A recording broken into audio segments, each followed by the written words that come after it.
Hi friends, welcome to our channel.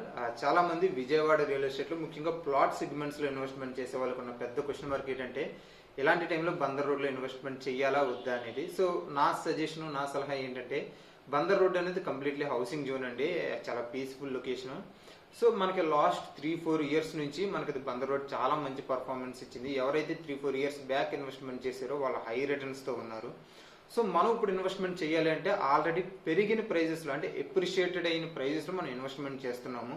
దీంతో పాటు మనం చేసేది ఇన్వెస్ట్మెంట్ అంటే దీన్ని అగైన్ మళ్ళీ మనం రీసేల్ చేయాలి.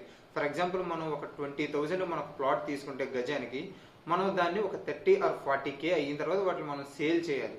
సో మనం ఇన్వెస్ట్మెంట్ చేసేటప్పుడు రీసేల్ వాల్యూని ఎస్టిమేట్ చేసి మాత్రమే ఇన్వెస్ట్మెంట్ చేయండి. అంటే మనం కూడా పెరిగిన ప్రైజెస్లో మనం ప్లాట్ని సేల్ చేయగలమా లేదా, బందర్ రోడ్కి ఆ కెపాసిటీ ఉందా లేదా అనేది ఎస్టిమేట్ చేసి ఇన్వెస్ట్మెంట్ చేయండి. దీనివల్ల మనం వీలైనంత వరకు బెస్ట్ ఇన్వెస్ట్మెంట్ ప్లాన్ని మనమే సెలెక్ట్ చేసుకోగలం. ఓకే, ఈ వీడియో నచ్చితే మీరు లైక్ చేయండి, అలాగే ఛానల్ సబ్స్క్రైబ్ చేయండి. Thank you.